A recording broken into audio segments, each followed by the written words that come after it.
Hola, bienvenidos a matemáticas.net. Vamos a terminar el examen en la opción A de Matemáticas 2 de la Comunidad Valenciana, de la PAU.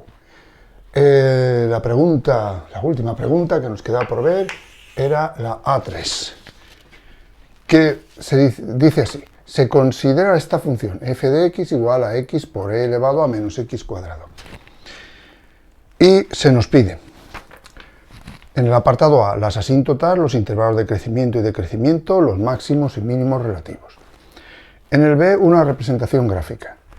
Y en el C, el valor del parámetro A para que se pueda aplicar el teorema de Rolle en el intervalo 0, 1 a una nueva función g definida como la suma de la función que tenemos, f de x, y esta otra, a por x. Y por último, el valor de estas dos integrales, la integral de x por elevado a menos x cuadrado, bueno, primitivas, ¿vale? Integral indefinida. Y esta otra. Bueno, procedamos. Voy a hacer un estudio completo, pero en este tipo de ejercicios, como ya he dicho, se trata de un examen y hay que ser económico en tiempo y recursos, pero yo lo voy a hacer completo. Primero, el dominio. El dominio de esta función es toda la recta real. Como veis, es el producto de una función potencial como x, un simple polinomio de primer grado, por una función exponencial compuesta con otro polinomio de segundo grado, e elevado a menos x cuadrado. Bien, aquí no hay ningún tipo de impedimento a la hora del cálculo. No dividimos por cero, no hacemos raíces cuadradas de números negativos, no hacemos logaritmos neperianos de números negativos ni cero, etcétera, etcétera. Bien, eso es importante, significa ni más ni menos que va a existir en toda la recta real. Bueno, podría estudiar el recorrido también, pero no lo voy a hacer. Voy a dejar simplemente el dominio y sé que es todo R. Luego, ¿qué tipo de función es? Pues me doy cuenta que es una función de clase C infinito en todo R. ¿Y qué significa esto? Pues es una cosa sencilla, a pesar de la aparente complicación de la notación. Significa, primero, que f es continua, que f' es continua, f2' es continua, y así sucesivamente hasta el infinito. En una palabra, existe la función y todas sus derivadas en su dominio, siendo todas ellas continuas, evidentemente, ya que, como sabéis, para que una función sea derivable en un punto, primero ha de ser continua, ¿vale? No al revés.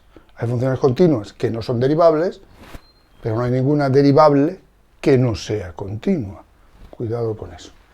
Bien, una vez eso, voy a estudiar, por ejemplo, las simetrías. Y eso me servirá para la representación gráfica. Me la va a hacer bastante más sencilla. En cuanto a las simetrías, pues la más clásica y realmente la única casi que estudiáis es la de tipo par o impar. Simetría respecto del eje de ordenadas o simetría respecto del origen. Par, simetría respecto del eje de ordenadas; impar, simetría respecto del origen. ¿Vale?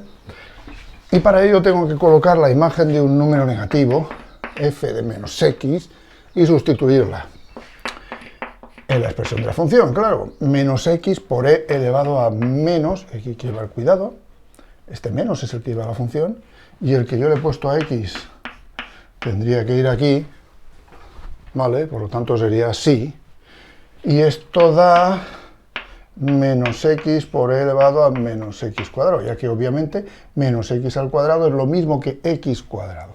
Como veis, esto es el opuesto de la función original, ¿no? Simplemente poniéndole un menos aquí. Eso ya me da una gran pista. La función es impar. Por lo tanto, es simétrica respecto del origen. De forma que si aquí hace, por ejemplo, así, aquí tiene que hacer así. ¿Vale?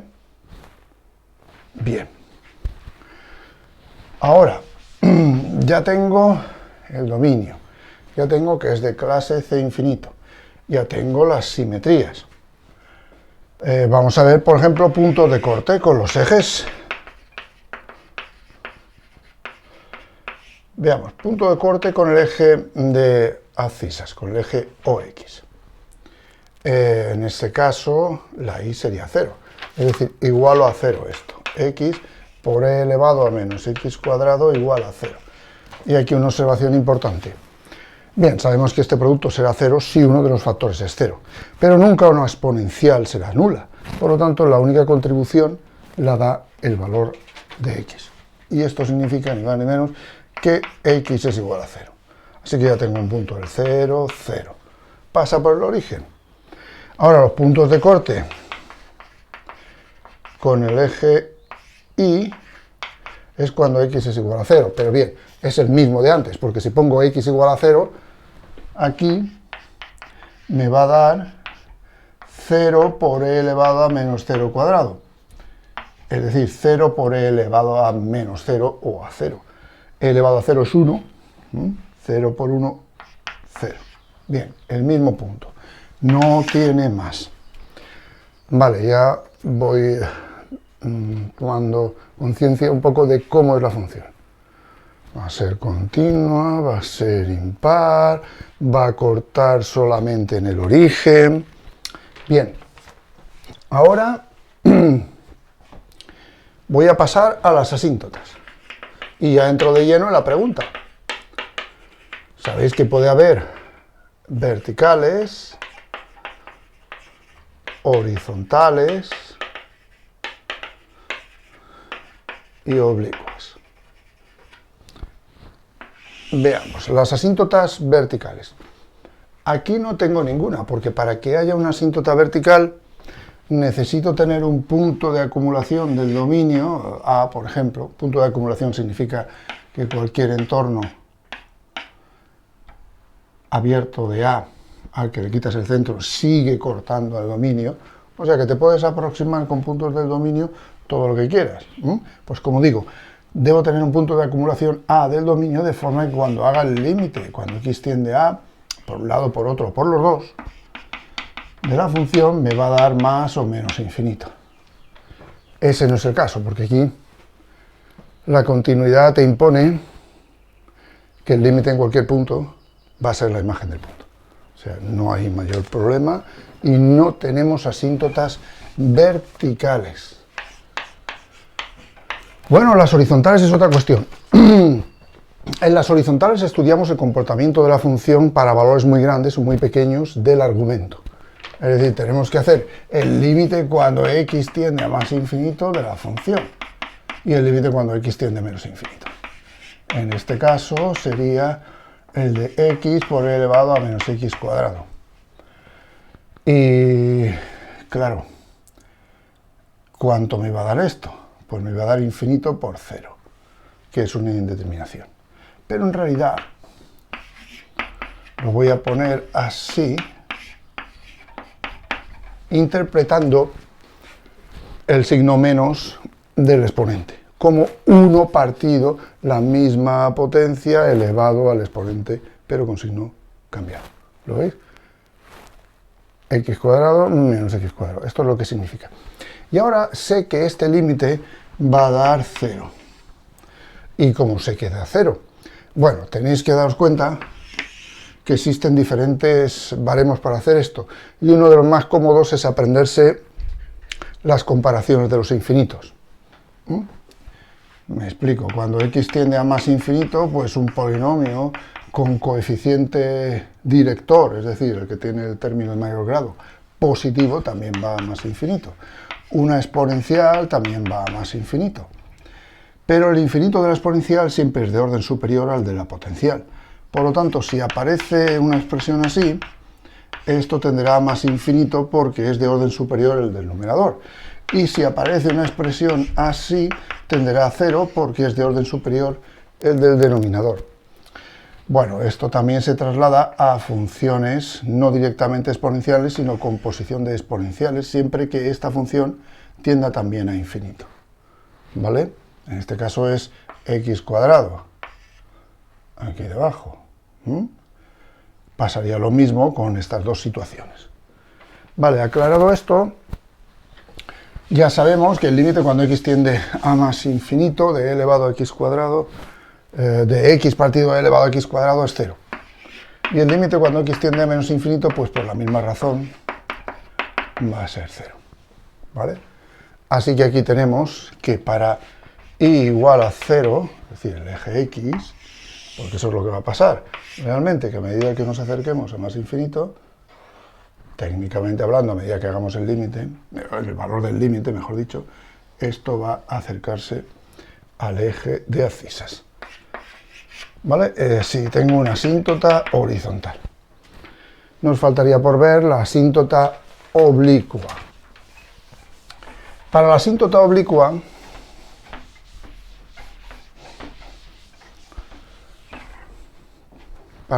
oblicua, como digo, hay que tener en cuenta que lo que busco es una recta. Una recta que generalmente pues lo pongo de esta forma, mx más b, en esa expresión de recta, siendo esto la pendiente y esto la ordenada en el origen, ¿vale? Es decir, el punto 0b pasaría la recta por él, y m lo que te da es la tangente del ángulo que forma respecto del eje de abscisas.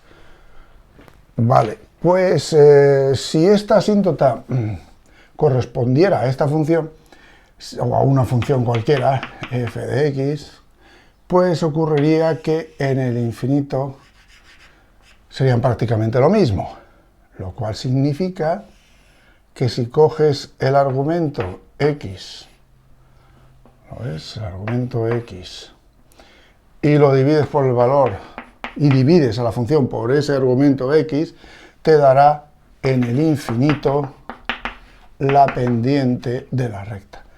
Ya que eso es lo que ocurre con las rectas, ¿no? Que si divides esto entre x y haces el límite en el infinito, te va a dar m, precisamente. Pues claro, como la función es prácticamente la recta en el infinito, tengo esto como criterio para sacar la pendiente. Bueno, voy a hacerlo aquí, y sería x por e elevado a menos x cuadrado partido x, ¿no? La función es esta y lo divido entre x. Esto y esto lo simplifico, y al hacer el límite de esto, pues me da 0.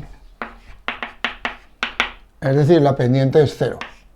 Pero si la pendiente es 0, es una recta horizontal, que es justamente la asíntota horizontal. En resumen, horizontales sí tiene, que es igual a 0, pero oblicuas no tiene. Eso terminaría esta parte. Ahora vamos a ver el tema del crecimiento y el decrecimiento de la función. Y en ese tema, el hecho de que la función sea de clase c más infinito es súper importante, porque me permite un manejo muy cómodo de todas estas cuestiones de una tacada. Primero, voy a hacer la derivada. Lo puedo hacer de varias formas. Voy a hacer como está aquí la función, como producto. Sería derivada del primero, 1, por el segundo sin derivar, ¿vale? Más el primero por la derivada del segundo. Y ahora hay que llevar cuidado. Es e elevado a menos x cuadrado. Es una composición. Habrá que derivar menos x cuadrado, es decir, esto te dará menos 2x, y luego habrá que derivar e elevado a x, que es e elevado a x, pero colocando el argumento que tiene aquí, menos x cuadrado. Esa sería la derivada. Por supuesto, aquí lo importante, como en todas las derivaciones, o en la mayoría de ellas, es simplificar. Saco e elevado a menos x cuadrado, factor común, y me queda 1 menos 2x cuadrado en este otro lado. Y ahora eso lo igualo a 0, porque quiero lo que se llama los puntos críticos de primera especie, que son los candidatos a extremos relativos, ¿vale? No necesariamente todos los que salen ahí son extremos relativos, pero entre ellos, teniendo en cuenta que las funciones de clase c más infinito, estarán los extremos relativos.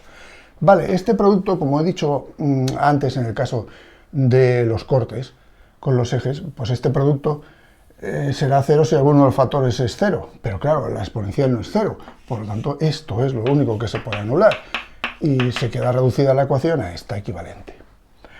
Y de aquí pues es fácil, ponemos 1 igual a 2x cuadrado, x cuadrado igual a 1 medio y x igual a la raíz de 1 medio, que es 1 partido raíz de 2, y si racionalizáis multiplicando y dividiendo, pues raíz de 2 partido 2. Por supuesto, con más menos, más menos, más menos, porque no es una raíz aritmética, es el resultado de una ecuación de segundo grado. Así que tengo dos puntos, el más raíz de 2 partido 2 y el menos raíz de 2 partido 2. Y ahora los estudio de la siguiente manera. Divido el dominio en tres subintervalos.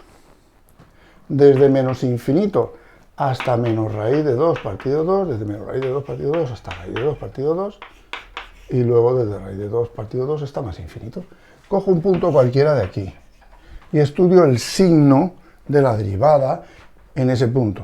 Pues no sé, voy a poner por ejemplo menos 3, porque sé que es menor que esto, ¿vale? Pues menos 3, si lo sustituyo en la derivada, no os olvidéis, esta es la derivada, ¿qué signo tiene? Tampoco me interesa el valor concreto, solamente el signo. Bueno, el signo no es aportado por la exponencial, porque he dicho que siempre es positiva, el signo lo aporta esta parte. Pues si pongo menos 3, aquí será 2 por menos 3 al cuadrado, es decir, 2 por 9, 1 menos 2 por 9, pues esto es negativo. Así que aquí la derivada en menos 3 es negativa. Bien, y al ser de clase c infinito, pues eso significa que todos los puntos de aquí tienen el mismo signo de la derivada, ya que solamente se ha anulado aquí. Y eso significa que la derivada implica que la función es decreciente en este extremo, en este subintervalo. Y ahora aquí puedo coger el 0. Bueno, pues si cojo el 0 os dais cuenta que la derivada en 0 es positiva, porque da 1 y sí, elevado a 0 es 1 también. ¿Lo veis? Y claro, aquí la función sería creciente. Y si cojo, por ejemplo, aquí el 2, el 3, el que sea, por ejemplo, el 3, también me va a dar negativa. De hecho, si lo coloco aquí el 3, pues es 1 menos 2 por 9, como antes, negativa, y sería decreciente. ¿Qué comportamiento tengo? Decrece, crece, crece, decrece, pues aquí hay un mínimo relativo en menos raíz de 2 partido 2, y aquí hay un máximo relativo. ¿Vale? En principio, no sé si son absolutos. Luego habría que ver un poquito cómo queda. Bien, ahora con todo esto terminó el apartado A. Y el apartado B casi está hecho. ¿Cómo es eso? Pues fijaos, en el apartado B me piden la representación gráfica. Yo ya sé que la función es impar, así que todo lo que haga en este extremo, en este cuadrante, por ejemplo, irá reflejado en este. Si x fuera positivo, los valores que daría la función serían positivos. ¿Lo veis? Porque es siempre positivo, elevado a algo. Y x negativo, pues serían valores negativos. Sé que pasa por el 0, y solo por el 0, es decir, no va a volver a cortar nunca. Luego, si pongo raíz de 2 partido 2, va a tener un máximo relativo. Y si tengo menos raíz de 2 partido 2, va a tener un mínimo relativo. Lo pongo así porque sé que es impar. Y sé que es positiva aquí. Y sé que es un máximo relativo. Luego también sé que tiene una asíntota horizontal. Entonces va a estar aproximándose aquí. Y aquí va a estar aproximándose así. Aproximándose por arriba y aproximándose por abajo. No vuelve a cortar y está aquí. Básicamente casi lo tenemos sin necesidad de hacer la concavidad y la convexidad. ¿Por qué? Pues porque al ser una función suave, esto irá creciendo y tendrá que hacer así. Y como he dicho, dibujar esta parte es dibujar esta. Será aproximadamente así. Y ya está hecha la representación gráfica. ¿Lo veis? Hombre, por supuesto es aproximada. Ni siquiera le he puesto valores a raíz de 2 partido 2 y menos raíz de 2 partido 2. ¿Qué podría hacerse? Se pone y ya está. F de menos raíz de 2 partido 2 es menos raíz de 2 partido 2 por e elevado a menos raíz de 2 partido 2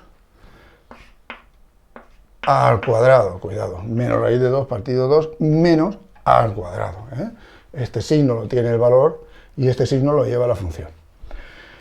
Bueno, pues esto sería menos raíz de 2 partido 2 por e elevado a, si esto lo elevas al cuadrado, pues te da 2 partido 4, un medio, menos un medio. ¿Vale? Sea lo que fuere, lo calculamos, lo ponemos ahí, aquí, perdón, y ya está. Y ponemos el correspondiente positivo y se acabó. ¿Lo veis? No tengo que estudiar mucho más. Bien, y ahora viene el apartado C, que puede ser especialmente complicado si no se sabe un poco la teoría.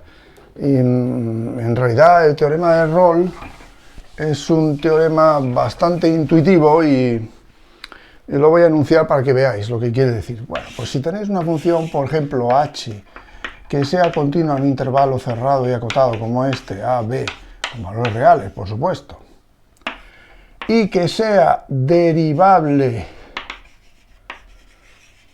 en el interior de ese intervalo, o sea, no necesariamente en los puntos extremos, pero sí en todos los puntos interiores, en el intervalo abierto correspondiente, y además da lo mismo en un extremo que en otro, es decir, hace algo, por ejemplo, aquí es h de a y aquí es h de b, ¿vale? O sea que da igual en los dos lados, h de a igual a h de b, en los dos extremos, perdón. Pues entonces de todas estas hipótesis se sigue una única tesis, al menos, que es la que me interesa, que existe al menos un punto C en el interior, no sé cuál, en este caso sí que se ve, de forma que la derivada en C es 0. Como veis, pues sería este puntito de aquí, este. En medio lo he puesto, pero no tiene por qué estar en medio, ¿eh? Y he dicho que existe al menos uno, y no tiene por qué existir solo uno. Aquí habría varios. Concretamente este y este. Pero el teorema no me puede decir cuántos hay, simplemente dice que existe al menos uno. Es un teorema simplemente de existencia, tampoco te dice cómo calcularlo. Bueno, pues, ¿qué significa que h' de c sea igual a 0? Aquí gráficamente os lo he puesto. Es que la recta tiene una pendiente 0. La recta tangente a la curva en tal punto C tiene una pendiente 0. Eso es sencillo de ver. Bueno, pues aquí me están pidiendo cómo ha de ser A para que se pueda aplicar el teorema de Rolle a G, a la nueva función que construyo, en ese intervalo 0, 1. A ver si cumple todas las condiciones. A ver, G definida en 0, 1 con valores reales. Veamos. Continua. Sí, porque como es suma de f de x y de ax, es continua en toda la recta real. Esta es continua en toda la recta real y esto evidentemente también, porque es un simple polinomio. Así que continua en toda la recta real y continua en 0, 1. La restricción a 0, 1 también será continua.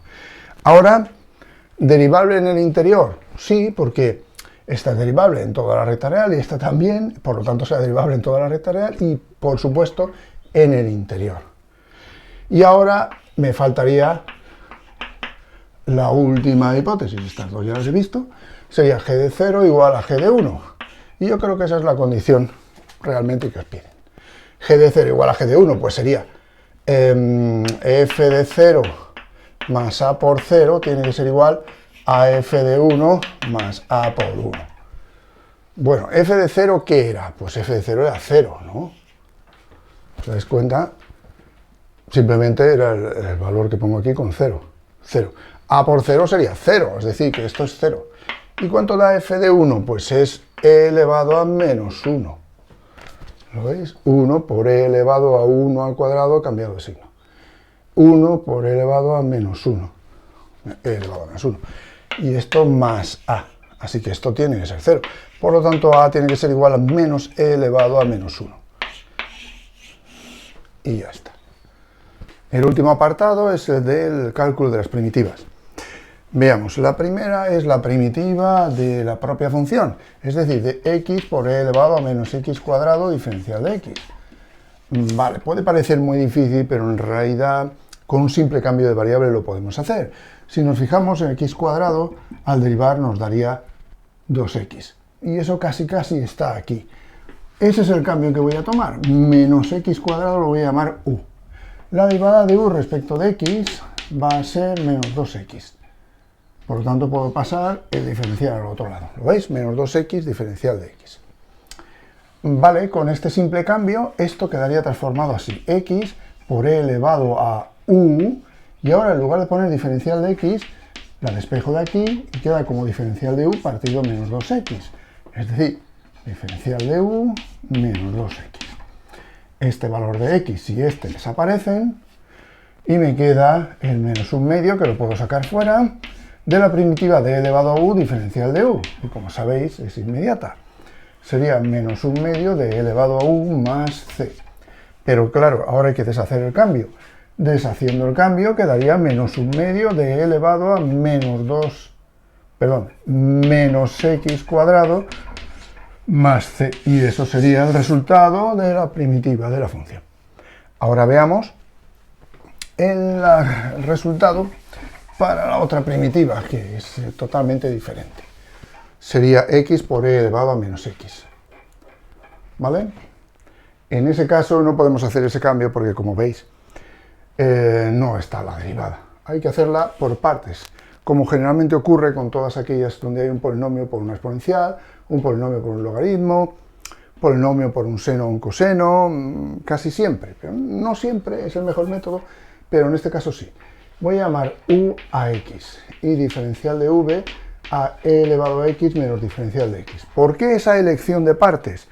Pues porque es la más sencilla para rebajar el grado del polinomio. Y generalmente se hace así. Bueno, pues la derivada de u respecto de x sería 1, con lo cual diferencial de u y diferencial de x coinciden. Y ahora esto es un poquito más difícil, porque aquí hay que buscar una primitiva de e elevado a menos x. No es directamente e elevado a menos x, porque si derivamos e elevado a menos x nos va a dar menos e elevado a menos x. Así que le voy a poner delante un menos, porque al derivar ahora e elevado a menos x, al darnos menos e elevado a menos x y tener este menos, nos daría precisamente esto. Bien, hecho esto, ahora pongo la fórmula de la integración por partes, que sería u por v, es decir, x por menos e elevado a menos x. Cuidado con los signos, menos v por diferencial de u, es decir, menos e elevado a menos x, diferencial de x. Simplifico un poquito aquí. ¿Lo veis? ¿De acuerdo? He puesto más. Y ahora esta parte de aquí es fácil porque es justamente la que he hecho antes, ¿lo veis? Y sería menos e elevado a menos x. Y ya termina. Digo que es la que he hecho antes porque si os dais cuenta es lo mismo, ¿no? Y sacando e elevado a menos x factor común quedaría así. Y esto terminaría el ejercicio.